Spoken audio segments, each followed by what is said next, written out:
Took my wife's phone in for repair.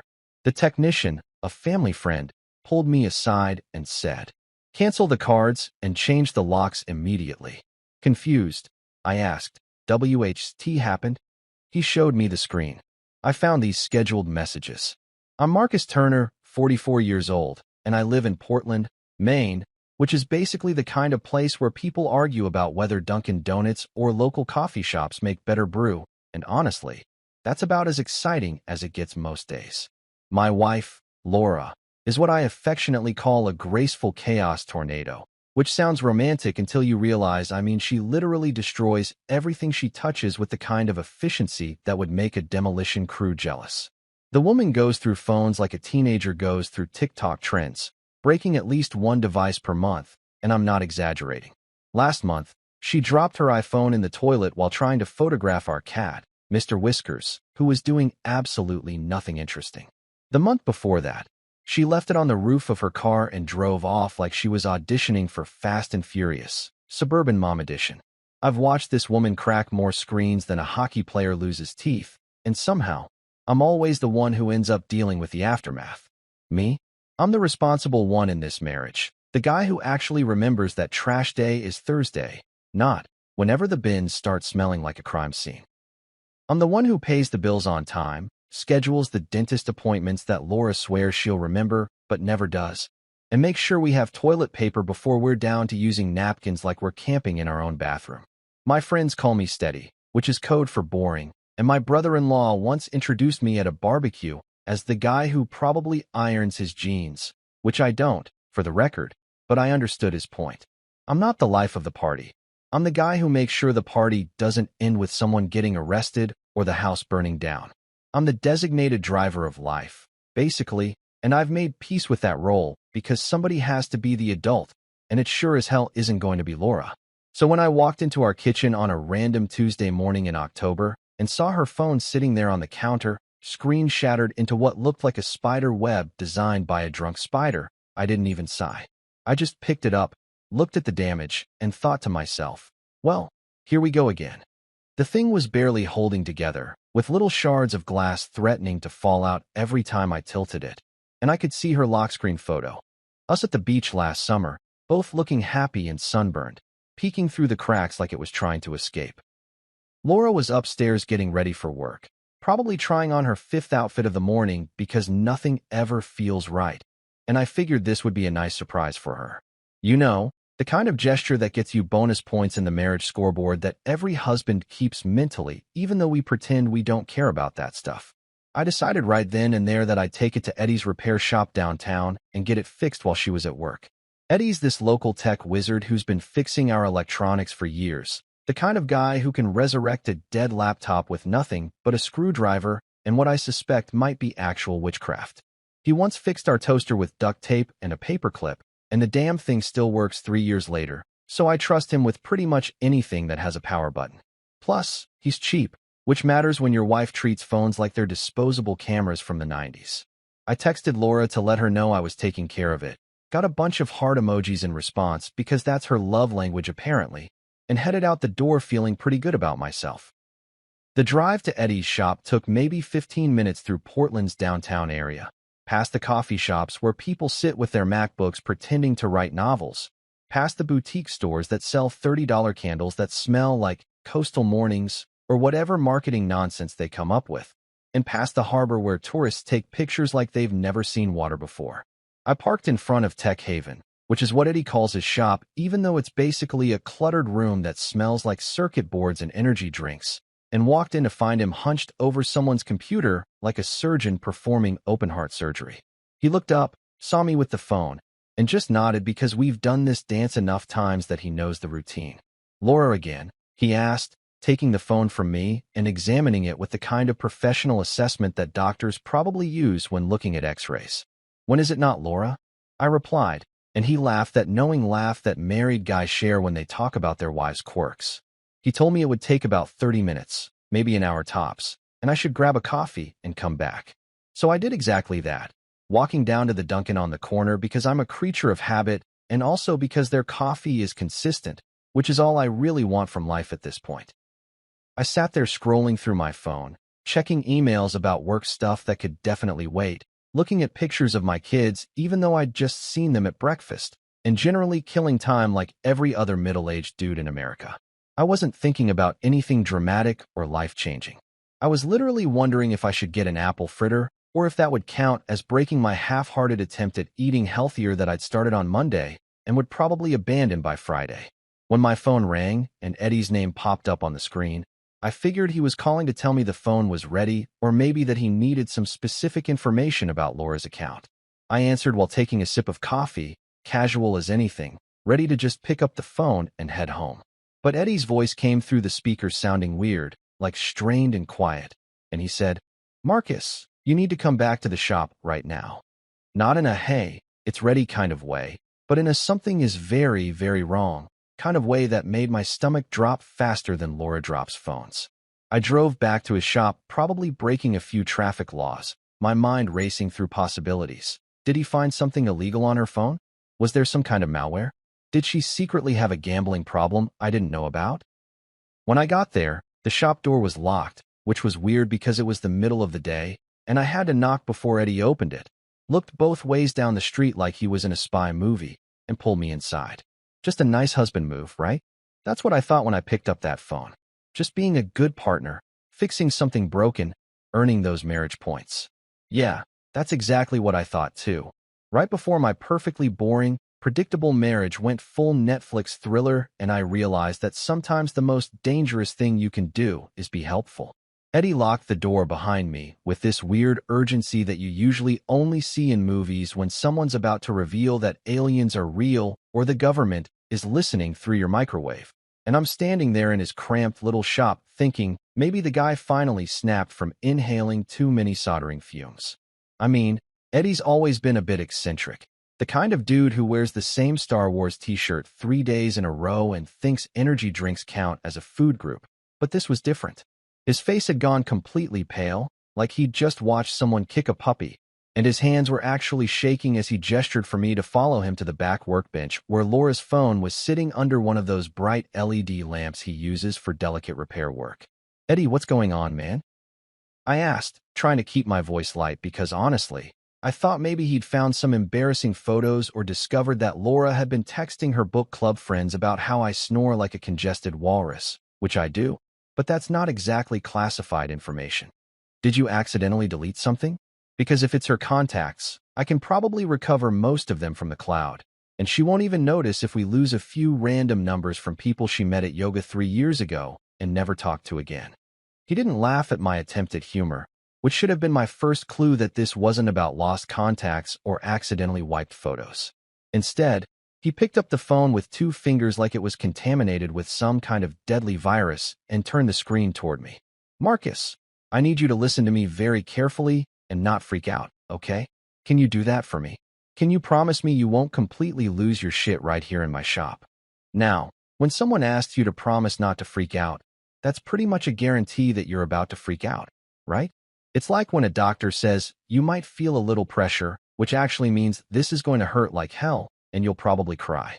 I nodded anyway because what else are you going to do? And Eddie pulled up Laura's messaging app, which I noticed had way more conversations than I expected because apparently my wife texts more people in a day than I talk to in a month.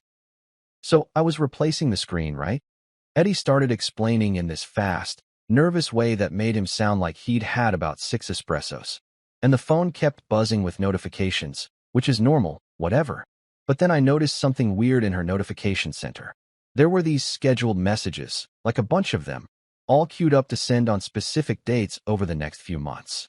At first, I thought maybe it was birthday reminders or anniversary stuff, because people do that. My mom schedules messages to herself so she remembers to water her plants, which is sad but also kind of genius. I was starting to get impatient because Eddie tends to ramble when he's nervous, and I had about 1,000 things to do that day, including a conference call at 2 that I definitely couldn't miss. Okay, so she schedules messages. Is that really worth locking the door and acting like we're in a Jason Bourne movie? Maybe she's planning a surprise party or something.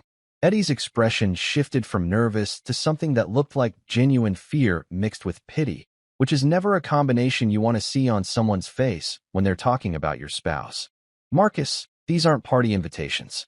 These are, look, I'm just going to show you, because if I try to explain it, you're going to think I'm making it up or that I've finally lost my mind from spending too much time alone with broken electronics. He tapped the screen a few times and pulled up the scheduled messages folder, which I didn't even know existed because I'm technologically competent enough to send texts and check email, but I'm not exactly hacking into the Pentagon over here. What I saw made my brain basically short-circuit like one of Eddie's broken computers. There were dozens of messages, all carefully dated and timed, stretching out over the next 4 months. The first one was scheduled to go to her sister 3 weeks from now, and it said something about how I'd been having memory issues lately, and she was worried about early-onset dementia. Another one, set for mid-December, was addressed to our family doctor asking about cognitive testing for Marcus and mentioning how I'd been forgetting important things and acting confused. I scrolled through more of them, my heart doing this weird thing where it felt like it was beating too fast and too slow at the same time, and each message was worse than the last. There was one to our insurance company asking about policy details and specifically mentioning that I was the primary policyholder. There was one to her friend Jennifer talking about how difficult it was watching me decline and how she didn't know how much longer she could handle the stress. There was even one to our kids, our actual children, explaining that Dad was sick and they needed to prepare themselves for difficult decisions ahead. What the hell is this? I heard myself say, except my voice sounded weird and distant like it was coming from someone else's body. Is this some kind of joke? Is Laura planning some elaborate prank that's going to end up on YouTube with everyone laughing at how gullible I am? Eddie shook his head slowly, and I could see he genuinely wished it was a prank because that would make this whole situation so much simpler and less terrifying. Keep scrolling, Marcus. It gets worse. Like, significantly worse. Like, call the police and maybe a lawyer worse. I didn't want to keep scrolling. Every instinct in my body was screaming at me to just put the phone down, walk out of the shop, go home, and pretend this never happened. But I kept going because apparently, I'm the kind of idiot who can't resist picking at a scab even when I know it's going to hurt. The messages got progressively more detailed and more disturbing. There was one scheduled for January, 2 months away, to our financial advisor asking about transferring assets and what happens to joint accounts in the event of Marcus's passing. Another one to a real estate agent asking about selling our house and what the property value was in the current market. There was even one to a funeral home, which I couldn't even bring myself to read completely because my hands were shaking too much to hold the phone steady. Eddie, I said, and my voice came out as barely more than a whisper.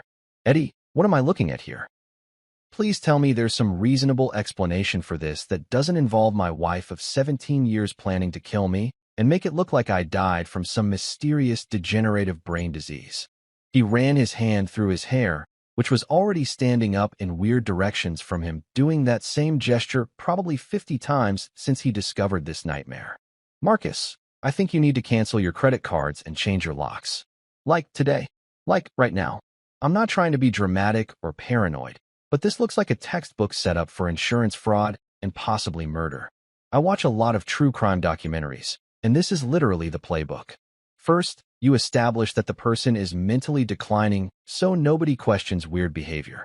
Then you get access to finances and insurance.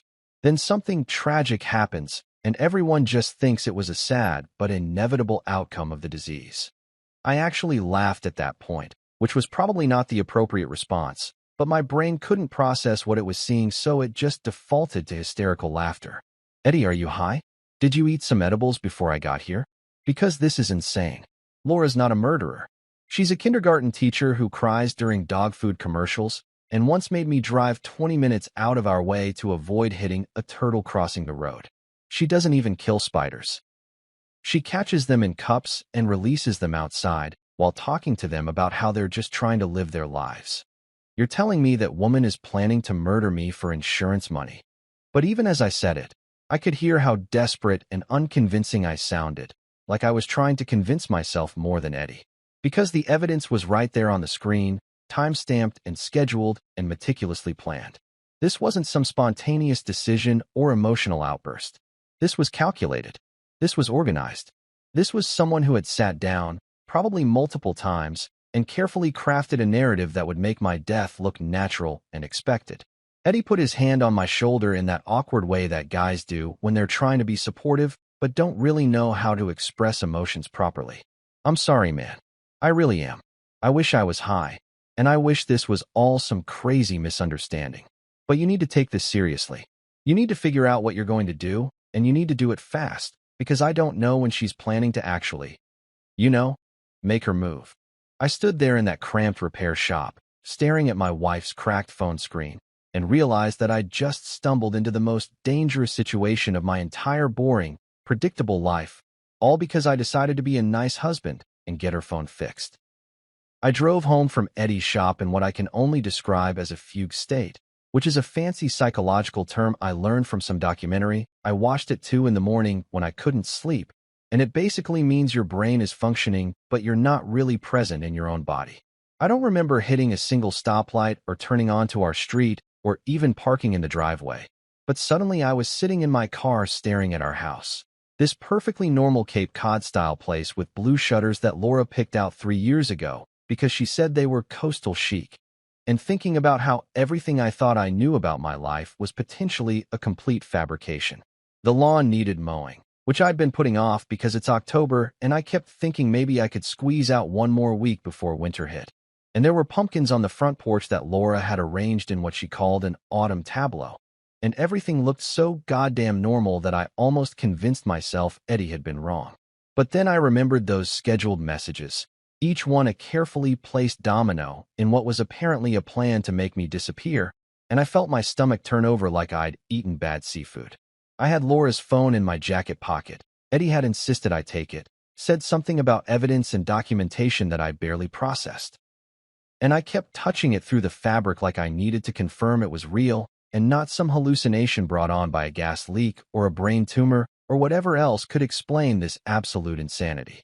Laura's car was already in the driveway, which meant she'd gotten home from work before me, and I could see lights on in the kitchen through the window.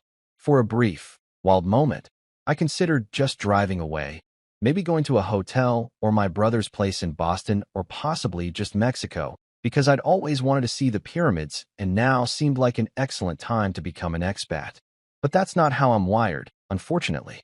I'm the guy who confronts problems head-on, even when those problems might literally involve my wife trying to poison me or push me down the stairs, or whatever creative method she'd chosen from what I imagined was probably a very detailed Pinterest board titled, How to Murder Your Husband and Get Away with It.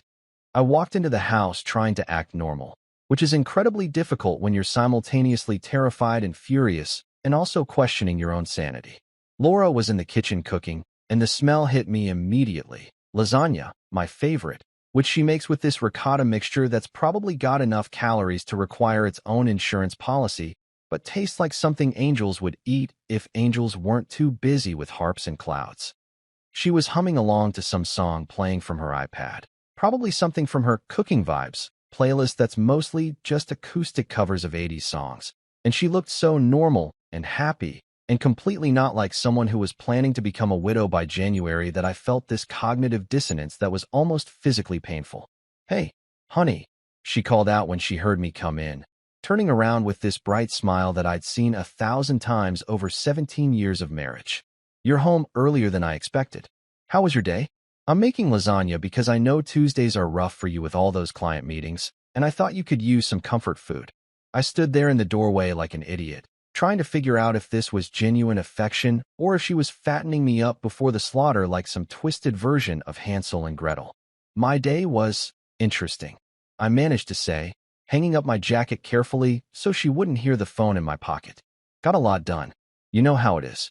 Same old corporate nonsense that nobody actually cares about, but everyone pretends is vitally important." She laughed at that, which she always does when I make cynical comments about my job and insurance risk assessment, which is exactly as boring as it sounds, but pays well enough that we can afford her phone-breaking habit. "Well, dinner will be ready in about 20 minutes. Why don't you go change and relax? You look stressed. Is everything okay?"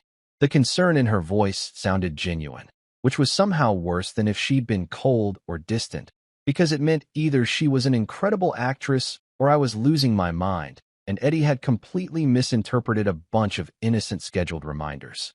Except there was nothing innocent about a message to a funeral home, and I knew that. But my brain was still desperately trying to find an escape hatch from this nightmare. I went upstairs and changed into comfortable clothes, moving on autopilot while my mind raced through every possible scenario.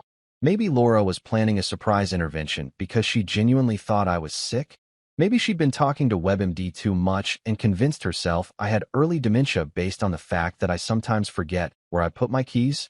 Except that didn't explain the insurance inquiries or the real estate agent or the funeral home, and I knew I was grasping at straws that didn't exist.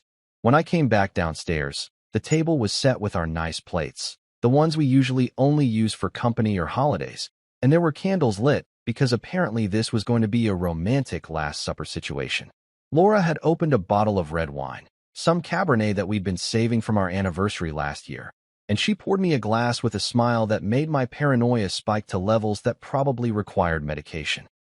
I sat down across from her, and she served the lasagna with this flourish like she was on the Food Network, and it looked perfect, golden and bubbly, and exactly like it always did when she made it.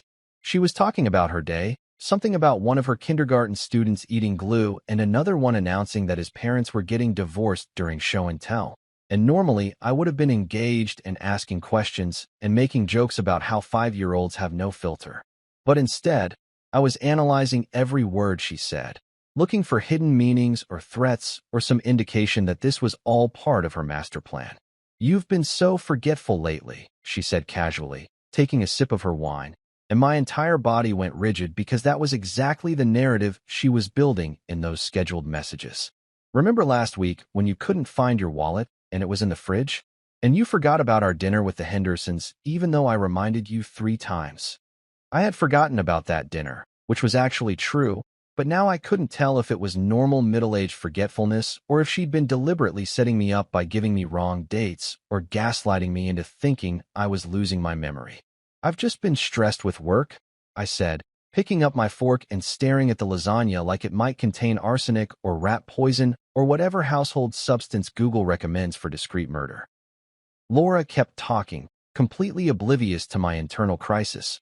Or maybe she was just an Oscar-worthy actress. "I've been thinking we should sell the house," she said, and I nearly choked on the wine I'd just sipped, which tasted fine as far as I could tell. But then again, I don't know what poison tastes like, and hopefully I'll never find out. It's too big for just the two of us now that the kids are grown and moved out, and the maintenance is getting expensive. We could get a condo downtown, something modern and easy to take care of. What do you think?" What did I think? I thought my wife was systematically setting up every piece of her murder plan right in front of me while serving me comfort food and acting like we were just having a normal Tuesday night conversation about downsizing. I thought I was living in some alternate reality where the woman I'd shared a bed with for nearly 2 decades was capable of plotting my death with the same casual efficiency she used to plan birthday parties and vacation itineraries. "That's an interesting idea," I said slowly, forcing myself to take a bite of lasagna even though my appetite had completely vanished and everything tasted like cardboard mixed with terror. "We should definitely think about it. No rush though, right? I mean, the market's always fluctuating, and we'd want to time it properly to get the best value." She nodded enthusiastically, and I watched her eat her own food, which was reassuring because presumably she wouldn't poison something she was also eating, unless she'd developed immunity like the guy in The Princess Bride, which was a ridiculous thought, but at this point my brain was throwing out every possible scenario, no matter how absurd. We finished dinner making small talk about nothing important, and I smiled and nodded and played the role of the oblivious husband while my mind worked overtime, trying to figure out my next move. Because if 41 years of life had taught me anything, it was this: never show your hand until you've checked the other player's cards. And right now I needed to see exactly what game my wife was playing before I decided how to play mine. I didn't sleep that night, which probably wasn't a huge surprise considering I was lying next to someone who might be planning to smother me with a pillow or inject me with something while I was unconscious. And let me tell you, spousal paranoia is one hell of an insomnia cure. Laura was sleeping peacefully beside me, breathing in that steady rhythm that usually comforted me but now sounded vaguely ominous. Like maybe she was dreaming about life insurance payouts and tropical vacations funded by my untimely demise. Every time she shifted or rolled over, I'd tense up like a neurotic cat, ready to bolt if she reached for anything that looked remotely weapon-adjacent. Around 3 in the morning, I gave up on the pretense of sleep and just lay there staring at the ceiling, listening to the house settle and thinking about how I'd somehow ended up in a situation that felt like a Lifetime movie crossed with a bad episode of Forensic Files. When my alarm went off at 6:30, I practically jumped out of bed with an enthusiasm I hadn't felt since college, which Laura commented on because apparently my sudden burst of morning energy was unusual enough to warrant observation. "Someone's chipper today," she said, stretching and yawning like a completely normal person who wasn't plotting murder. "Did you sleep well?" "Like a baby." I lied, because at this point lying seemed like a crucial survival skill, and if she could schedule messages about my fictional dementia, I could certainly pretend everything was peachy. "Just feeling energized, you know? Thought I'd get an early start on the day, maybe hit the gym before work." I don't go to the gym. I haven't been to a gym since 2019 when I had a membership I paid for but never used, which is basically the American dream in a nutshell. But it gave me an excuse to leave the house before Laura and get started on what I was mentally calling Operation Don't Die. I showered quickly, got dressed in my standard business casual uniform of khakis and a button-down shirt that Laura had bought me, because left to my own devices, I'd probably still be wearing the same clothes I wore in my 20s, and headed out with a travel mug of coffee that I'd watched myself pour, because I wasn't taking any chances with beverages anymore. My first stop was the public library, which opened at 8 and was staffed by my buddy Marion, who'd been the head librarian there for about 15 years and knew more about finding information than the entire FBI database combined. Marion was one of those people who'd fully embraced the librarian stereotype: wire-rimmed glasses, cardigans in every color of the rainbow, and an almost supernatural ability to locate obscure information using nothing but determination and what I suspected might be actual magic. We'd met years ago when I was researching something boring for work, and she'd helped me track down statistical reports that I didn't even know existed, and we'd stayed friends ever since, bonding over our mutual appreciation for true crime podcasts and the fact that we were both married to people who were significantly more social than we were. "Marcus Turner, as I live and breathe," she said when I walked in, looking up from her computer with a smile that faded pretty quickly when she saw my face. "Good Lord, you look like you haven't slept in a week. What's wrong? Did someone die?" "Not yet," I said, which was probably a weird response, but Marion had known me long enough to understand that I processed stress through dark humor. "But I need your help with something, and it's going to sound absolutely insane, so I need you to just roll with it and not ask too many questions until I've explained everything." We went to her office in the back, which was really just a converted storage closet with a desk and approximately 7,000 books stacked in precarious piles, and I told her everything. The phone repair, the scheduled messages, the dinner with Laura casually discussing selling the house, and my supposed memory problems, all of it. Marion listened without interrupting, which is a rare and valuable quality in a person, and when I finished, she just sat there for a moment processing before saying, "Okay, so your wife is either planning to kill you, or she's organizing the world's most elaborate and tasteless prank. Either way, we need to figure out what's actually going on before you do something rash like confront her or, I don't know, fake your own death and move to Guatemala."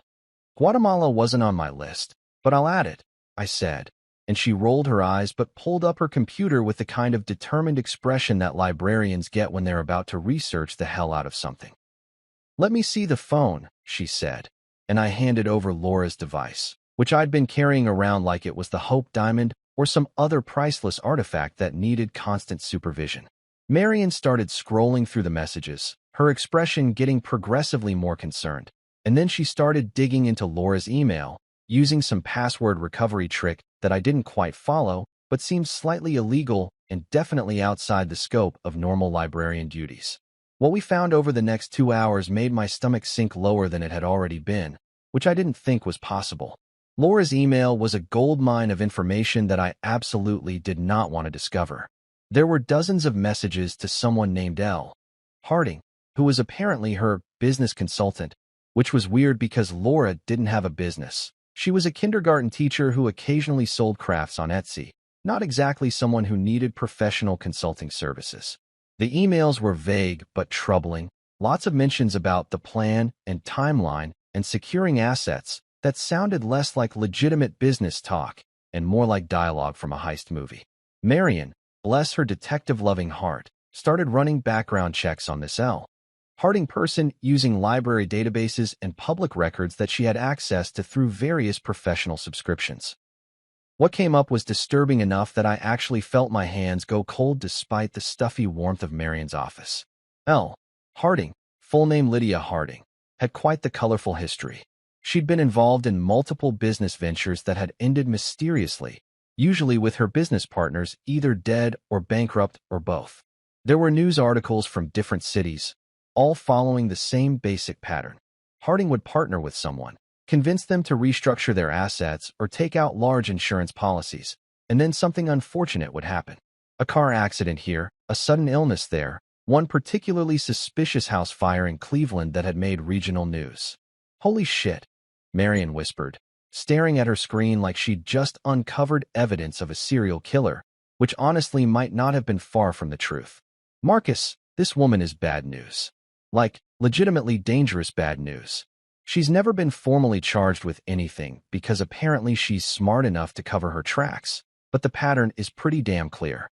She finds people with assets, gains their trust, helps them restructure their finances, and then those people conveniently die and she walks away with a cut of whatever's left. I felt like I might throw up, which would have been embarrassing in Marion's tiny office, but also somewhat understandable given the circumstances. So Laura's not just planning to kill me on her own. She's got a professional criminal helping her? That's actually worse somehow. Like, I could almost understand a crime of passion or a spontaneous bad decision, but this is premeditated murder with a consultant. That's like MBA-level evil. Marion printed out everything she could find. Emails, news articles, public records showing Harding's various business registrations, and the mysterious deaths of her associates. The pile of evidence looked like something you'd see in a detective's office in a TV show, and I half expected someone to walk in with a cork board and red string to start mapping out connections. We found bank records showing that Laura had been transferring money to an account linked to Harding, small amounts at first, but gradually increasing over the past 6 months. We found searches in Laura's browser history about life insurance policies, cognitive decline symptoms, and, this one really got me, how long does it take to settle an estate in Maine? She's been planning this for months, I said, staring at the evidence spread across Marion's desk. This isn't some impulsive decision. She's been systematically setting everything up, probably since around the time she met this Harding woman. How did I not notice? How did I not see that something was wrong? Marion put her hand on my shoulder in that comforting way that people do when they're trying to make you feel better but don't actually know what to say. Because you trusted her, Marcus. Because you're a normal person who doesn't assume your spouse is capable of murder. That's not a character flaw. That's called being a decent human being who operates under the assumption that most people aren't homicidal maniacs. We spent another hour documenting everything, making copies, scanning documents, and basically building a case file that would make a prosecutor weep with joy. Marion suggested I take everything to the police immediately, but I hesitated because I knew how this would look. A paranoid husband accusing his wife based on some scheduled messages and circumstantial connections to a woman with a sketchy past. I needed more. I needed something concrete and undeniable, something that would prove beyond any doubt that Laura and this Harding woman were actively planning my murder and not just having weird hypothetical conversations about estate planning. I need to meet this Harding woman, I said finally, and Marion looked at me like I'd just announced I was going to juggle chainsaws while riding a unicycle. I know it sounds crazy, but if I can get her talking, maybe record a conversation or get her to admit something, then we'd have real evidence. Right now, all we have is suspicious patterns and concerning messages. I need proof. Marion argued with me for about 20 minutes, pointing out very reasonably that confronting a potential murderer was generally considered a bad idea and possibly suicidal. But I was determined. Because survival isn't just about hiding from danger. It's about facing it head-on with evidence, documentation, and hopefully a really good recording device. I left the library with a folder full of evidence that felt like it weighed about 1,000 pounds, even though it was probably just 20 or 30 pages of printed documents and screenshots. And I spent the rest of the morning at a coffee shop planning my next move like I was some kind of amateur detective instead of an insurance risk assessor whose biggest professional thrill usually involved calculating premium adjustments. My phone buzzed around 11 with a text from Laura that made my blood pressure spike so fast I probably could have powered a small generator. Dr. Patterson wants to see you today at 2 p.m. He has an opening and thinks we should do that cognitive assessment we talked about. I already confirmed you'd be there. Love you. We hadn't talked about any cognitive assessment. I mean, she'd mentioned my supposed forgetfulness at dinner, but we definitely hadn't had a conversation about scheduling doctor's appointments, which was classic Laura behavior, except now it felt sinister instead of just her usual tendency to make decisions and inform me about them afterward. Dr. Patterson was our family physician, a guy I'd been seeing for routine checkups for the past decade. And he seemed like a perfectly normal doctor who occasionally made dad jokes and had a framed picture of himself holding a fish on his office wall. The idea that he might be involved in this scheme seemed ridiculous, but then again, everything about this situation seemed ridiculous, so I wasn't ruling anything out. I texted back a simple, "Okay, see you there," because what else was I going to say? No thanks. I'm pretty sure this is part of a plot to establish that I'm mentally incompetent so you can murder me with plausible deniability. That seemed like it might tip my hand a bit too early. Instead, I called Marion and told her what was happening, and she immediately went into research mode, which is apparently what librarians do when their friends are potentially being set up for medical fraud and murder. "I'm looking up Dr. Patterson right now," she said, and I could hear her typing furiously in the background. "Let me see if there's anything sketchy in his history, any malpractice suits or complaints or connections to your wife or this Harding woman. Give me 20 minutes. 20 minutes later, she called back, sounding frustrated. "He's clean as far as I can tell. Good reviews. No complaints. Board certified. All the usual credentials that suggest he's a legitimate doctor and not some quack who's helping wives murder their husbands. But that doesn't mean Laura hasn't gotten to him somehow. Maybe she's offering him money, or maybe she's manipulating him into thinking you really are sick. You need to be careful, Marcus. If he's documenting that you have cognitive decline, that's evidence that can be used against you later." I drove home to pick up Laura for the appointment because apparently we were going together, which made sense if this was all part of her plan, but was incredibly awkward given that I now knew she was trying to kill me. She was waiting by the door when I arrived, looking concerned in that wifely way that probably would have seemed sweet a few days ago, but now just looked calculating. "I'm glad you're taking this seriously," she said as we got in the car. "I know you think I'm being paranoid, but I've been really worried about you, honey. You haven't been yourself lately." I wanted to scream that of course I hadn't been myself because I discovered my wife was plotting my murder, but instead I just nodded and said something non-committal about how I'd been stressed with work, which was actually true even though work stress was currently the least of my problems. We drove to Dr. Patterson's office in silence, Laura occasionally glancing at me with what looked like genuine concern, but might have been her mentally calculating how much longer she had to maintain this charade. The waiting room was standard medical office decor, outdated magazines, uncomfortable chairs, a receptionist who looked like she'd rather be literally anywhere else, and that weird smell that all doctors' offices have that's part antiseptic and part despair. We checked in, and within 10 minutes, a nurse called my name and led us back to an examination room where Dr. Patterson was waiting with a clipboard and a smile that seemed a little too practiced. "Marcus, Laura, good to see you both," he said, shaking my hand with that firm grip that doctors learn in medical school to project confidence and competence. "Laura called me earlier this week expressing some concerns about your memory and cognitive function, and I thought it would be good to do a thorough assessment just to establish a baseline and make sure everything's okay." Earlier this week, so she'd been setting this up before the phone incident, which meant I'd just stumbled onto her plan by accident when I decided to be a helpful husband. The irony was almost funny, except it really wasn't. I sat down in the examination chair while Dr. Patterson pulled out what looked like a standardized cognitive assessment form, and Laura sat in the corner looking supportive and worried like she'd rehearsed this performance in a mirror. "I'm going to ask you a series of questions, Marcus," Dr. Patterson said, clicking his pen in that annoying way that some people do. "Simple stuff, nothing to worry about." "What's today's date?" "November 3rd, 2025. I answered immediately, because unlike whatever narrative Laura had been spinning, my brain worked just fine and I wasn't about to fail some basic memory test.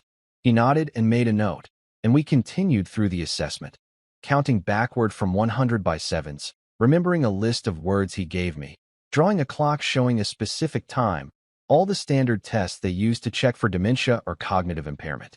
I aced every single one, answering quickly and accurately, and I could see Dr. Patterson's expression shift from professional neutrality to something that looked like confusion. Meanwhile, Laura was sitting in the corner, and I noticed her smile getting tighter with each correct answer I gave, like she was watching her carefully constructed plan unravel in real time. Well, Marcus, I have to say your cognitive function appears to be completely normal, Dr. Patterson said, flipping through his notes with a frown. Actually, you scored higher than average on several of these assessments. Your memory is sharp, your reasoning is sound, and I'm not seeing any indicators of decline or impairment. I watched Laura's face carefully, and for just a second, I saw something flicker there, annoyance maybe, or frustration, before she covered it with concerned confusion. But doctor, what about all the things I told you about? The forgetfulness, the confusion, the incidents at home.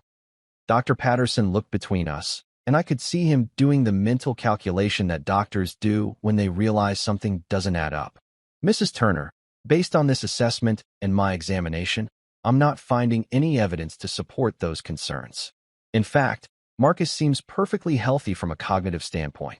This was my moment, and I decided to take the shot because if Eddie and Marion had taught me anything over the past 24 hours, it was that sometimes you need to go on the offensive instead of just defending yourself. I pulled out my phone, not Laura's, but mine, and opened up the photos I'd taken of her scheduled messages. Dr. Patterson, I need to ask you something. Have you already created medical records documenting cognitive decline for me? Because my wife has been sending scheduled messages to people claiming I have dementia, and I'm wondering if you've been part of establishing that false medical history. The room went completely silent except for the annoying hum of the fluorescent lights overhead. Dr. Patterson's face went pale, then red, then pale again, cycling through colors like a malfunctioning traffic light. Laura stood up, so fast her chair scraped against the floor with that awful sound that makes your teeth hurt. Marcus, what are you talking about? Why would you say something like that? I'm saying it because I found your phone, Laura. I know about the messages. I know about L. Harding. I know about the whole plan. I turned back to Dr. Patterson, who looked like he wanted to melt into the floor and disappear. So I'll ask again, doctor. Have you been creating false medical records? Because that's fraud, and it's also illegal. And I have a lawyer friend who would be very interested in discussing it with you. I didn't actually have a lawyer friend, but it sounded good, and more importantly, it had the desired effect. Dr. Patterson started stammering something about misunderstanding and patient confidentiality, and then he did something that confirmed everything I'd suspected. He grabbed a file from his desk with my name on it and tried to shove it into his desk drawer. But I was faster, probably fueled by adrenaline and rage and the kind of desperate energy that comes from realizing your doctor has been falsifying your medical records to help your wife kill you. I snatched the file before he could hide it and flipped it open to find exactly what I'd feared. Detailed notes about my supposed cognitive decline, observations about memory loss and confusion, recommendations for further testing, all dated over the past month. Notes about appointments that never happened and symptoms I'd never exhibited. It was a complete fabrication, a carefully constructed medical paper trail that would have made my eventual death look like a tragic but expected outcome of a degenerative disease. You've been creating fake medical records, I said, my voice shaking with anger.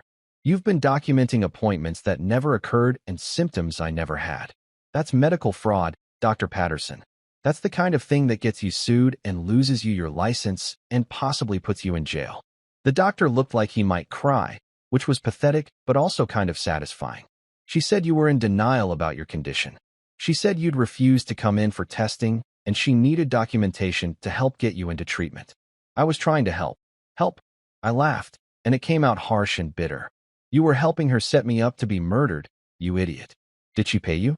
Or did she just convince you that you were doing a good deed by falsifying medical records for a patient who was perfectly healthy? Laura had been quiet during this exchange, but now she stepped forward with her hands up in what I guess was supposed to be a calming gesture. Marcus, honey, you're not making sense. You're clearly upset and confused. Maybe we should. Don't. I cut her off, backing toward the door with the file clutched in my hand. Don't you dare try to gaslight me right now, Laura. I have evidence. I have your messages, your emails, your connection to Lydia Harding, and now I have proof that you've been working with Dr. Patterson here to create a false medical history. It's over. I walked out of that office with the file, leaving behind a panicking doctor and a wife whose carefully constructed murder plot had just exploded in her face like a cartoon bomb. And for the first time in days, I felt like maybe I wasn't completely helpless in this nightmare scenario. Dr. Patterson didn't try to stop me, probably because he was too busy contemplating the end of his career, and Laura didn't follow me, which was honestly a relief because I didn't know what I'd do if she tried to maintain the charade any longer. As I drove away, I called Marion. I need you to add medical fraud to our evidence pile, I said, because apparently my wife bribed my doctor, and I just stole my own fabricated medical records. This day just keeps getting better and better. After the disaster at Dr. Patterson's office, I spent about an hour driving around Portland with no particular destination in mind, just processing the fact that my family doctor had been actively participating in what was essentially a conspiracy to make my murder look like a natural death, which seemed like the kind of thing that should require more than just a bribe or some sob story from my wife. I ended up parking at the waterfront, staring at the boats bobbing in the harbor, and eating a sad sandwich from a convenience store while I figured out my next move. The file from Patterson's office was sitting on my passenger seat like a ticking time bomb, full of fake medical assessments and fraudulent documentation that would have destroyed my credibility if Laura had managed to actually go through with her plan. The whole thing made me feel violated in a way I couldn't quite articulate, like someone had stolen my identity, but instead of racking up credit card debt, they were just trying to make me look insane before killing me. Marion called around to check on me, probably worried I'd done something stupid like confronted Laura directly or driven my car into the ocean, both of which had briefly crossed my mind as viable options. I'm fine, I told her, which was a lie, but the kind of lie you tell when you're not actually fine but don't want people to worry. I need to find Lydia Harding. If Laura's the one pulling the trigger, Harding's the one who loaded the gun and pointed it in my direction. I need to understand what I'm actually dealing with here. Marion had already anticipated this request because she's psychic or just knows me too well, and she'd spent the afternoon tracking down Harding's current location using library databases, social media, and what I suspected was probably some mildly illegal hacking. Turns out the woman wasn't even trying to hide. She had a downtown condo in one of those new luxury buildings that look like they're made entirely of glass and the crushed dreams of people who can't afford to live there. Her LinkedIn profile described her as a financial restructuring consultant, which is apparently professional code for, I help people steal money and occasionally murder their business partners. Marcus, I really don't think you should go alone, Marion said, her voice tight with concern. This woman is dangerous.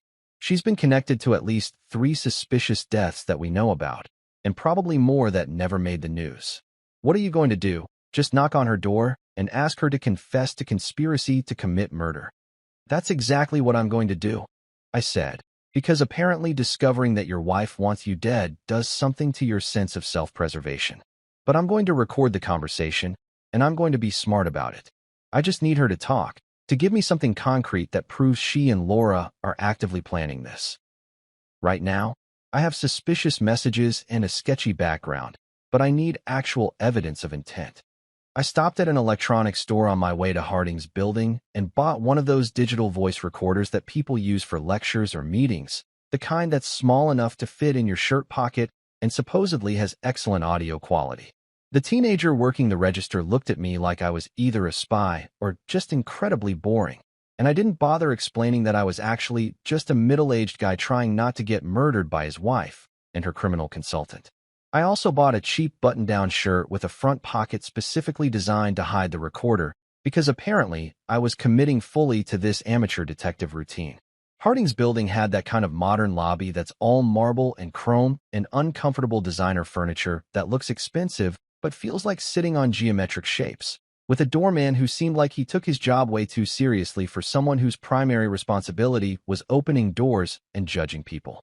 I told him I was there to see Lydia Harding for a business consultation, which was technically true even if the business in question was my attempted murder, and he called up to her unit with the kind of professional courtesy that suggested she paid her HOA fees on time and probably tipped well during the holidays. MS. Harding says you can go up, he informed me, gesturing toward the elevator like he was directing traffic at a funeral. 23rd floor, Unit 2304. The elevator ride gave me just enough time to question every decision that had led me to this moment and to triple-check that the recorder in my pocket was actually working, which it was, capturing every awkward breath and probably the sound of my heart trying to escape through my ribcage. When the doors opened on the 23rd floor, I stepped out into a hallway that smelled like expensive carpet and other people's money, and I found Unit 2304 at the end with a brass number plate that probably cost more than my monthly car payment. Lydia Harding answered the door before I could even knock, which was unsettling in that specific way that makes you wonder if people have been watching you through the peephole. She was probably in her late 40s, dressed in one of those effortlessly elegant outfits that women wear when they want to look casual, but have actually spent 45 minutes choosing the perfect combination of expensive athleisure wear. Her dark hair was pulled back in a sleek ponytail, and she had the kind of smile that probably worked really well on people who didn't know she was potentially a serial killer. "Marcus Turner," she said, like we were old friends instead of complete strangers connected only by the fact that she was helping my wife plot my demise. "I've been expecting you. Please, come in." The condo was exactly what you'd expect from someone who makes their living through financial fraud and accessory to murder. Minimalist furniture, abstract art that probably cost a fortune but looked like something a toddler could have made, and floor-to-ceiling windows with a view of the harbor that would have been breathtaking if I wasn't terrified. She gestured for me to sit on a white leather couch that looked like it had never been actually used for sitting, and she settled into an armchair across from me with the kind of relaxed confidence that comes from either yoga or sociopathy.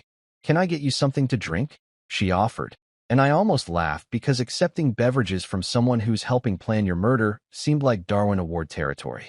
"I'm good, thanks," I said, trying to match her casual tone even though my hands were sweating enough to leave marks on her expensive couch. "I appreciate you agreeing to meet with me.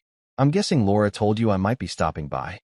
Harding's smile widened slightly, and she crossed her legs in that deliberate way that people do when they're comfortable holding all the power in a conversation. "Laura's been keeping me updated on the situation, yes.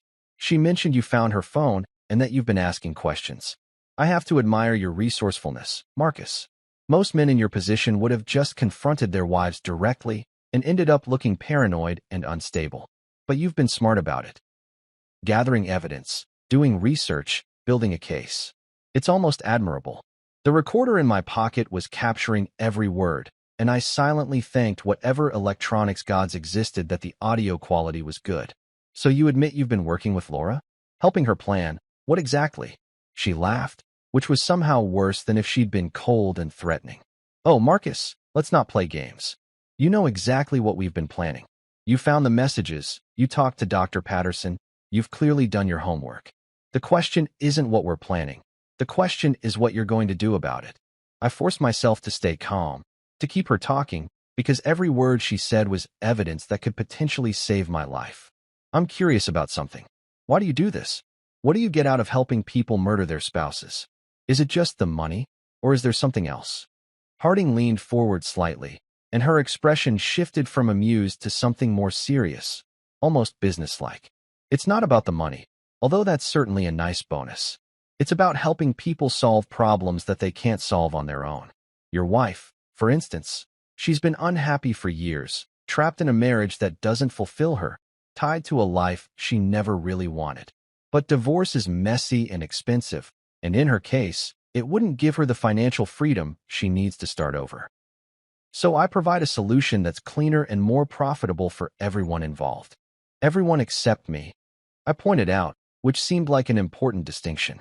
She shrugged with the kind of casual indifference that made my skin crawl. "You're collateral damage, Marcus. Nothing personal.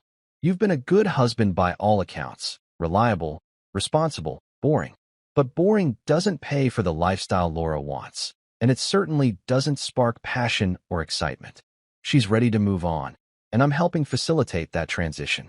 By killing me and stealing my life insurance, I said flatly. By helping her access resources that are technically half hers anyway. Harding corrected, like we were discussing a business merger instead of murder. The insurance is just a bonus, really. The real money is in your company's shares and the house and the various accounts you've accumulated over the years. Laura's put in 17 years of her life with you. She deserves compensation for that investment. I felt anger rising in my chest, hot and sharp, but I forced it down because losing my temper wouldn't help me here. And what about after? What happens to Laura once I'm dead and she's collected everything? Harding's smile returned, and this time it had an edge to it that made me understand exactly how dangerous this woman was. That depends entirely on how cooperative she continues to be. Ideally, we maintain our business relationship and I help her manage her newfound wealth. But if she becomes difficult or threatening or decides she doesn't need my services anymore. She trailed off meaningfully, and I understood what she wasn't saying. You kill her too, I said. That's what happened to your other partners, isn't it? You help them murder their spouses, take your cut, and then eliminate them once they're no longer useful. She didn't deny it, which was somehow more chilling than if she'd gotten angry or defensive. I prefer to think of it as tying up loose ends. People get sloppy after they've committed murder. They start talking, getting guilty, making mistakes. It's cleaner if there's only one person who knows the full story. And that person is you. Exactly. She stood up and walked to the window, looking out at the harbor with her back to me. Here's what I'm willing to offer you, Marcus, because I like you and I think you're smarter than Laura gives you credit for. You can work with me instead of against me. We eliminate Laura, tragic accident, maybe a home invasion gone wrong, and we split everything 50-50. You get to live, you get your money, and you never have to worry about someone trying to kill you again. I sat there stunned, trying to process the fact that this woman had just casually offered to help me murder my wife in exchange for half of everything we owned.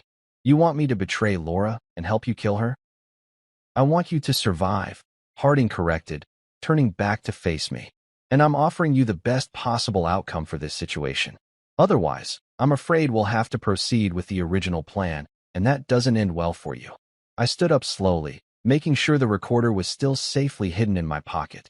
I'll think about it, I said, which was the same thing I'd probably said a million times in business meetings when I meant absolutely not, but didn't want to burn bridges. Don't think too long, Harding said as she walked me to the door. Time is a luxury you don't really have anymore, Marcus. I left Harding's building feeling like I'd just had a conversation with the devil wearing Lululemon and drinking overpriced kombucha, and I sat in my car for a solid 10 minutes, just staring at the steering wheel and trying to process the fact that I'd been offered a deal to murder my own wife by the woman who was currently helping her murder me, which felt like some kind of twisted moral philosophy question that would make Socrates need therapy. The recording device in my pocket felt like it was burning a hole through my shirt, even though it was just plastic and circuitry, but it represented something important. Actual evidence of conspiracy, intent, and premeditated murder that even the most skeptical cop would have to take seriously. I drove to the waterfront pier because apparently that had become my go-to spot for existential crises and life-altering decisions, and I sat on a bench watching seagulls fight over discarded French fries while I tried to figure out what the hell I was supposed to do next. My phone buzzed with a text from Laura asking where I was and when I'd be home for dinner, which felt surreal given that she was actively planning my death and I'd just been offered the opportunity to return the favor. I texted back something vague about running errands and needing time to think, which was the understatement of the century, but seemed safer than, I'm sitting on a pier contemplating whether to go to the police or just disappear to Mexico and start a new life as someone who sells handmade hammocks to tourists. My phone rang, and I saw my son Evan's name pop up on the screen, which immediately made my stomach drop because I hadn't talked to him since this whole nightmare started, and I suddenly wondered what Laura had been telling our kids. Evan was 26, living in Boston with his girlfriend, working some tech job that I didn't fully understand, but that seemed to involve a lot of video conferences and craft beer. He was a good kid. Well, good adult now. And the thought that Laura might be poisoning him against me made me angrier than almost anything else in this situation. Hey, Dad, he said when I answered. and his voice had that careful tone that people use when they're about to deliver bad news or ask uncomfortable questions. How are you doing? Mom called me yesterday and said some stuff that got me worried. Of course she did. Because why just plan your husband's murder when you can also systematically turn his children against him by suggesting he's losing his mind? What did she say exactly? I asked, trying to keep my voice neutral even though I wanted to scream. There was a pause, and I could practically hear Evan choosing his words carefully. She said you've been having memory problems, that you've been forgetting things and getting confused, and that she's worried you might have early dementia or something. She wanted me to be prepared for the possibility that you might need care soon, and she asked if I'd noticed anything weird when we talked last month. I closed my eyes and took a deep breath, counting to 10 like my therapist had taught me back when my biggest problem was work stress and not my wife's elaborate murder plot. Evan, I need you to listen to me very carefully, and I need you to trust me. I don't have dementia. I don't have memory problems. My brain works perfectly fine, and I can prove it if necessary.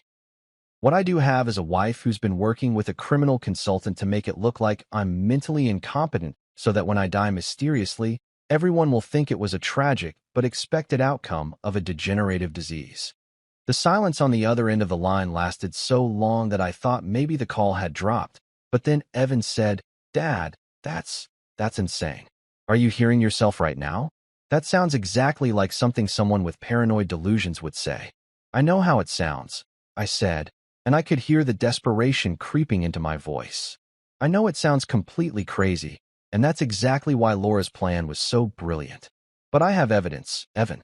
I have recorded conversations, scheduled messages, fake medical records, connections to a woman who's been involved in multiple suspicious deaths. I'm not making this up, and I'm not losing my mind. Your mother is trying to kill me, and she's been setting up an elaborate cover story to make sure she gets away with it."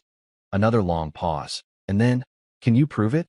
Like, actually prove it with real evidence that isn't just you connecting dots that might not be connected?" I thought about the folder full of documents sitting in my car, the recording I'd just made with Harding, the fake medical file from Dr. Patterson, and all the research Marion had compiled. "Yes, I can prove it. But I need you to trust me until I can show you everything, and I need you to not tell your mother that we had this conversation, because if she knows I'm building a case, she might accelerate her timeline." Evan sighed heavily, and I imagined him running his hand through his hair the way he always did when he was stressed, a habit he'd inherited from me. "Okay, I trust you, Dad, even though this is the weirdest conversation we've ever had, and I'm genuinely concerned about everyone's mental health right now. What do you need me to do?" "Nothing yet," I told him. "Just be ready in case I need you to verify that I'm not actually losing my mind. And maybe don't eat anything your mother cooks for you in the near future, just to be safe." He laughed nervously at that, which was probably the only appropriate response to your father suggesting your mother might poison you. We talked for a few more minutes, mostly me reassuring him that I was taking this seriously and handling it responsibly. And by the time we hung up, I felt slightly better knowing that at least one of my kids might believe me when this whole thing eventually blew up. I called Marion next because she'd become my unofficial co-conspirator in this disaster, and she answered on the first ring like she'd been waiting by her phone. "Tell me you didn't do anything stupid with Harding," she said immediately. "Define stupid," I replied, and I heard her groan. I got her on tape admitting to everything. The plan to kill me, her history of eliminating her business partners, and she even offered to help me murder Laura instead, which was a twist I genuinely didn't see coming. Marion let out a noise that was half laugh and half horrified shriek. "She offered to help you kill your wife? Marcus, this woman is completely unhinged. We need to go to the police right now, tonight, with everything we have. This has gone way past the point where you can handle it yourself." She was right, obviously, but I hesitated because I knew how this would play out. I'd go to the police with my story about my wife trying to kill me. They'd interview Laura, who would cry and talk about how worried she's been about my mental health. And even with the evidence I had, there was a chance they'd see me as a paranoid husband having a breakdown rather than a victim of an elaborate murder plot. "I need to make sure we have everything documented properly," I said. "I need to organize all the evidence so it's clear and undeniable. And then we go to the police together with a complete case that they can't ignore or dismiss." Marion agreed reluctantly, and we spent the next 3 hours at her house organizing everything into a coherent narrative that would make sense to someone who wasn't already living this nightmare. We created a timeline starting from when Laura first met Harding 6 months ago, tracking her suspicious financial transactions, the gradual setup of the fake medical narrative, the scheduled messages that were designed to establish my cognitive decline, and culminating in the recorded conversation with Harding admitting to conspiracy to commit murder. We printed out emails, bank statements, news articles about Harding's previous victims, and Dr. Patterson's fraudulent medical records. By the time we finished, we had a 3-inch thick binder that looked like something a federal prosecutor would use in a RICO case. "This is solid," Marion said, flipping through the organized evidence with an expression that mixed pride with horror. "This is really, genuinely solid evidence of conspiracy to commit murder and fraud. The police can't ignore this, Marcus. They'll have to take it seriously." My phone buzzed with another text from Laura, this one more insistent. "Marcus, where are you? I'm getting worried. Please come home. We need to talk." The "we need to talk" part sent chills down my spine because that phrase has never meant anything good in the history of marriage. And given current circumstances, it probably meant she was ready to move forward with whatever method of murder she'd settled on. "I can't go home," I said, showing Marion the text. If she's texting me about needing to talk, that means something's changed.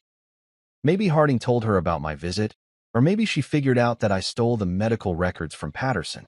Either way, going home right now feels like walking into a trap. Marion nodded and started packing up the evidence binder. "Then we go to the police station right now. Tonight. We present everything. We file a formal complaint, and we let them handle it from here. You can stay at my place tonight if you need to, and we'll figure out protective custody or restraining orders or whatever legal mechanisms exist to keep your wife from actually killing you." I was about to agree when my phone rang with an unknown number, which I almost didn't answer because unknown numbers at 8 p.m. usually mean spam calls about extended car warranties. But something made me pick up, and I heard Harding's smooth, confident voice on the other end. "Marcus, I hope you've had time to think about my offer. I wanted to let you know that Laura's getting impatient with the timeline, and she's planning to move forward tonight. I thought you deserved a heads up, given our conversation earlier." My blood went cold. "What do you mean, tonight?" "I mean your wife has decided she's tired of waiting and wants to accelerate the plan. I advised against it, told her it was sloppy and rushed, but she's emotional and impulsive, which is why she needs someone like me in the first place. If you're smart, you won't go home tonight. Or if you do, maybe you'll finally accept my offer and we can solve both our problems." She hung up before I could respond, leaving me staring at my phone like it might explode. "We're going to the police right now," Marion said firmly, grabbing her keys and the evidence binder. "No more waiting, no more organizing. Right now, Marcus." But even as we headed out the door, I couldn't shake the feeling that we were already running out of time. The police station was exactly what you'd expect from a municipal building in Portland, Maine, fluorescent lights that made everyone look slightly dead, institutional beige walls that probably hadn't been painted since the Reagan administration, and that distinctive smell of burned coffee mixed with the collective stress of everyone who'd ever filed a report there. Marion and I sat in uncomfortable plastic chairs for what felt like hours, but was probably only 45 minutes while various officers walked past us looking busy and important, and I clutched our evidence binder like it was a life preserver, and I was drowning in a sea of bureaucratic indifference. Eventually, a detective named Sarah Chun came out to meet us, looking tired but alert in that way cops develop after years of dealing with humanity's worst impulses at all hours of the day and night. "Mr. Turner, I understand you want to file a report about a conspiracy to commit murder?" She said it neutrally, professionally, but I could see the skepticism in her eyes because I probably looked exactly like every other paranoid spouse who'd come through those doors claiming their partner was trying to kill them based on circumstantial evidence and relationship problems. We followed her to an interview room that was somehow even more depressing than the waiting area, and I spent the next hour walking her through everything. The phone repair discovery, the scheduled messages, Laura's connection to Lydia Harding, the fake medical records from Dr. Patterson, and finally the recorded conversation where Harding admitted to the entire plot and offered to help me murder my wife instead. Detective Chun listened without interrupting much, occasionally taking notes, and I watched her expression shift from professional skepticism to genuine concern as the evidence piled up. "This is extensive," she said, flipping through the binder Marion had organized. "And the recording with Ms. Harding is particularly damning. I'm going to need to verify some of this information and consult with the DA's office. But based on what you've shown me, we have probable cause to bring both your wife and Lydia Harding in for questioning." She paused and looked at me with something that might have been sympathy. "Mr. Turner, I have to ask, are you currently safe? Do you have somewhere to stay tonight that isn't your home?" I nodded, still processing the fact that the police were actually taking this seriously instead of dismissing me as a crazy person. "I can stay with Marion or get a hotel room. I'm definitely not going home tonight. Not after Harding called to warn me that Laura was planning to move forward with the plan." Detective Chen frowned at that. "She called you to warn you? That's unusual behavior for someone involved in a murder conspiracy. Did she say specifically what your wife was planning to do tonight?" "No, just that Laura was getting impatient and wanted to accelerate the timeline. Harding said she advised against it because it was sloppy and rushed, which I guess means even professional murder consultants have standards about doing things properly." I was aware I sounded slightly hysterical, but given the circumstances, I figured I was entitled to a bit of emotional instability. The detective made some calls, spoke to people I couldn't see, and about 20 minutes later informed me that they were sending officers to my house to bring Laura in for questioning and that they'd also be picking up Lydia Harding from her downtown condo. "We'll need you to stay here for a bit longer," she said. "We may have additional questions once we've made contact with both women, and we want to make sure you're in a secure location until we understand the full scope of the threat." So I waited. Marion sat with me because she's a better friend than I probably deserve, and we drank terrible coffee from a vending machine while I alternated between feeling vindicated that the police believed me and absolutely terrified about what was going to happen next. My phone kept buzzing with texts from Laura, first asking where I was, then expressing concern, then getting progressively more frantic about why I wasn't answering and whether I was okay. I showed each message to Detective Chun, who documented them and told me not to respond, which was fine because I had no idea what I would even say at this point. Around 10 p.m., my phone rang with a call from our home number, and Detective Chen indicated I should answer it, but keep the call on speaker. I picked up with shaking hands, and Laura's voice came through sounding panicked and angry in equal measure. "Marcus, where the hell are you? I've been worried sick, and you're not answering my texts.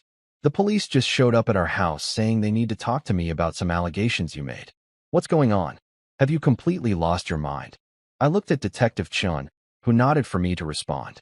"Laura, I know about the plan. I know about Lydia Harding. I know about the fake medical records. I know about all of it. I found the scheduled messages on your phone, and I have evidence of everything you've been planning." There was a long silence on the other end, and when Laura spoke again, her voice had changed from panic to something colder and more controlled. "Marcus, I think you need help. You're clearly having some kind of paranoid episode, and I'm worried about you. There's no plan, there's no conspiracy. I was trying to help you get medical attention because you've been acting strange, and now you've twisted that into some elaborate fantasy where I'm trying to hurt you."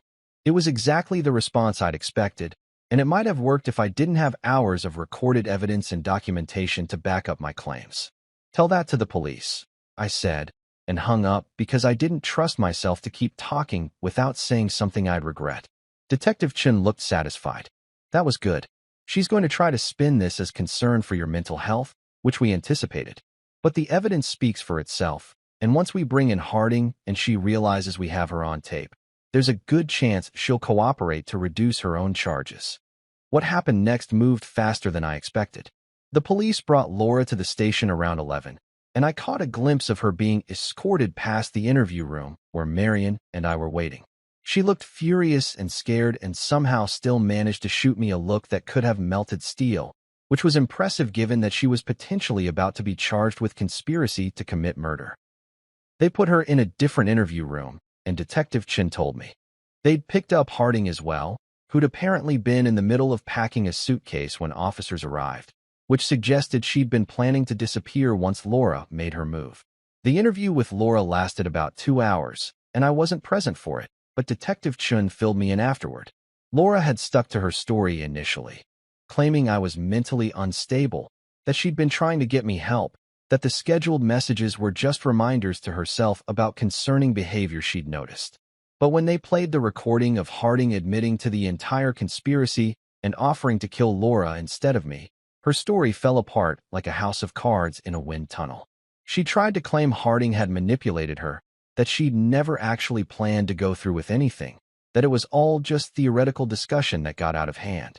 But the fake medical records, the financial transfers, and the timeline of scheduled messages told a different story.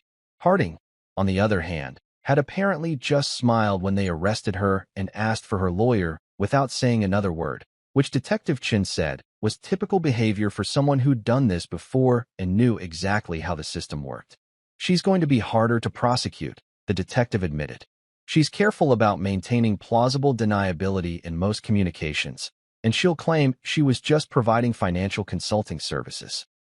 But the recording you made gives us leverage, and combined with the pattern of deaths among her former associates, we should be able to build a solid case.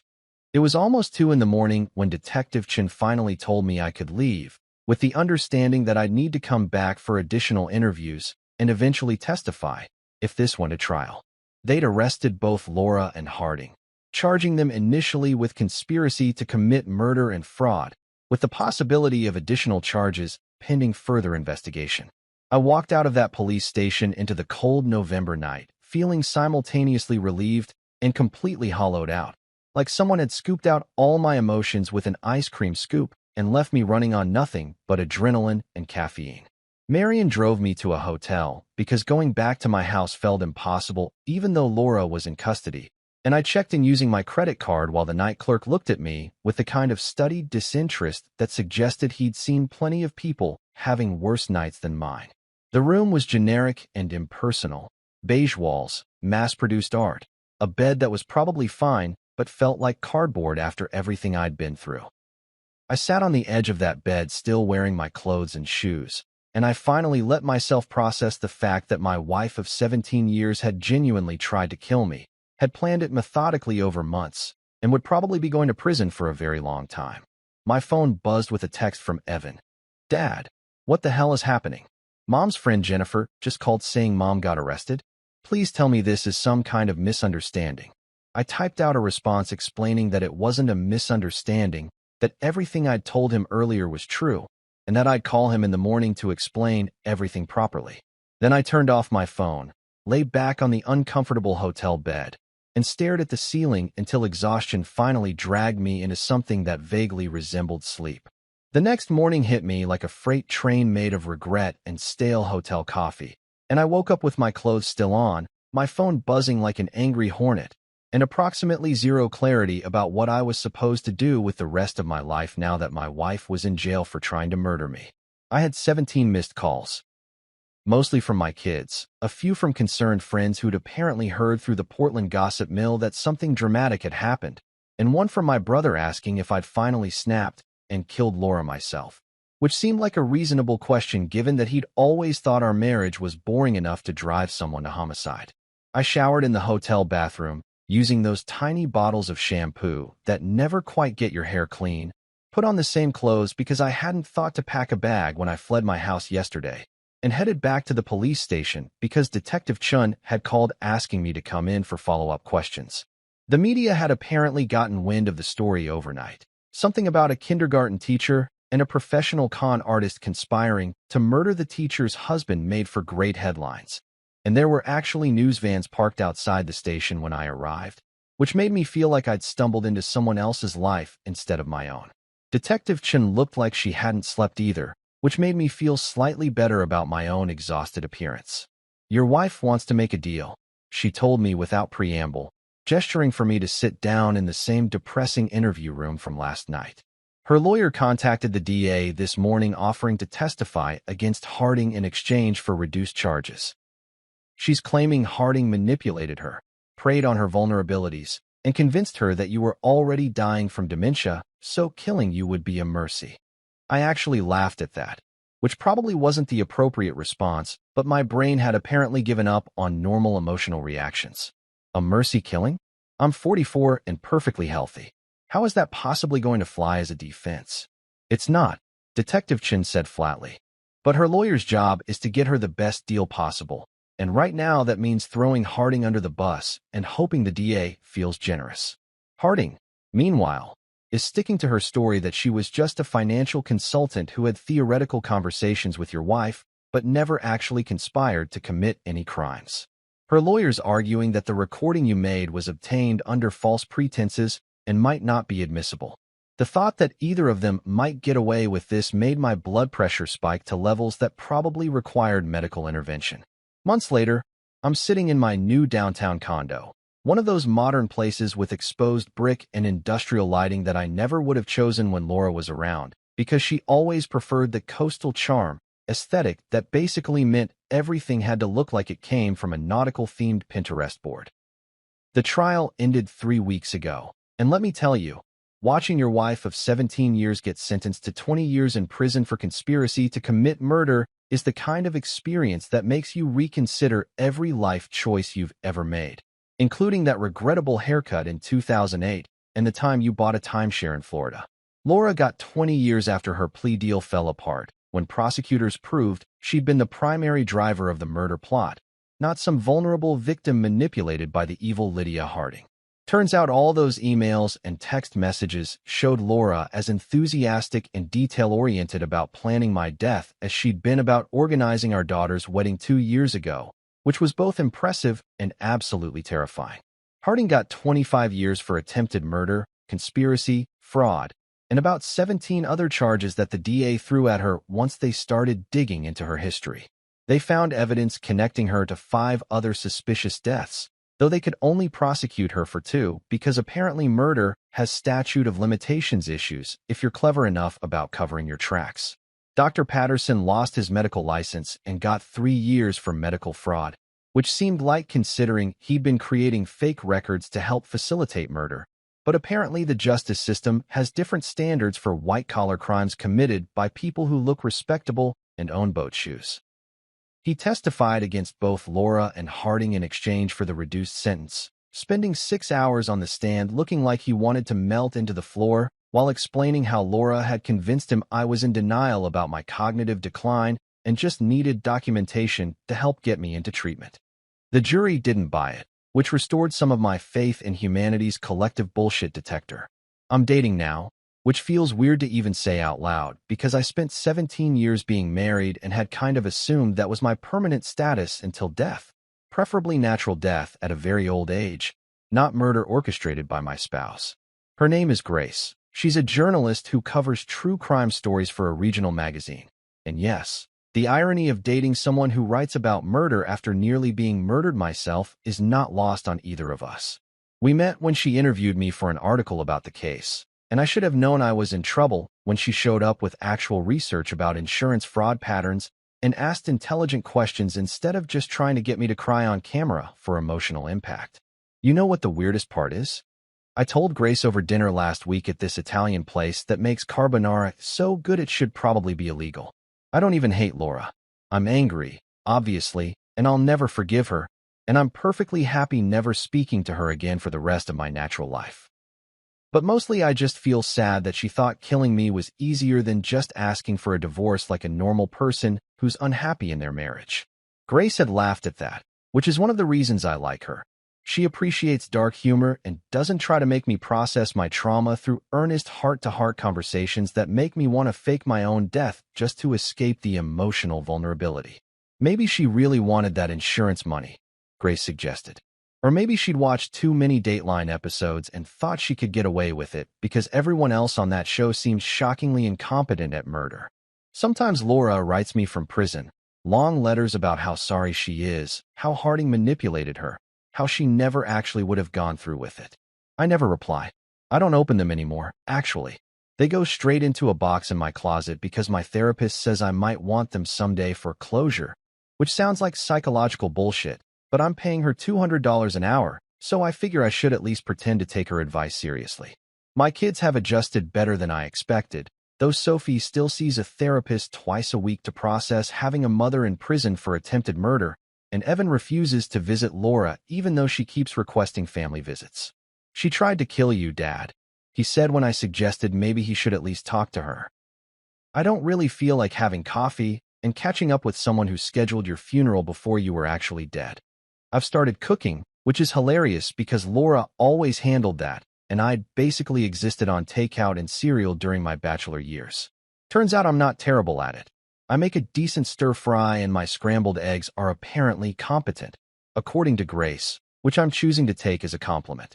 I watch baseball without anyone complaining about how boring it is. I leave dishes in the sink overnight sometimes just because I can. I bought a ridiculous leather recliner that Laura would have hated, and I sit in it every evening reading books about literally anything except murder, marriage, or insurance fraud. I'm living, basically. Actually living instead of just existing in this comfortable routine that I'd mistaken for happiness because I didn't know any better. And yeah, sometimes I wake up at 3 in the morning thinking about how close I came to dying. How if I hadn't decided to fix Laura's phone that random Tuesday, I'd probably be dead right now, and everyone would think it was tragic early onset dementia. But mostly I just feel grateful that I'm here, that I'm breathing, that I get to make my own terrible life choices instead of having them permanently ended by someone else's worst choices. Because survival isn't just about escaping death. It's about learning to laugh about it later, to turn your trauma into dinner party stories and therapy sessions, and maybe eventually a book deal if Grace's journalist friends are right about publishers loving this kind of content.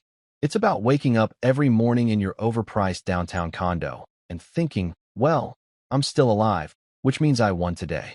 And trust me, when life hands you betrayal and a murder plot and a wife who turned out to be significantly more dangerous than you ever imagined, the best thing you can do is survive it, document it, and turn it into material.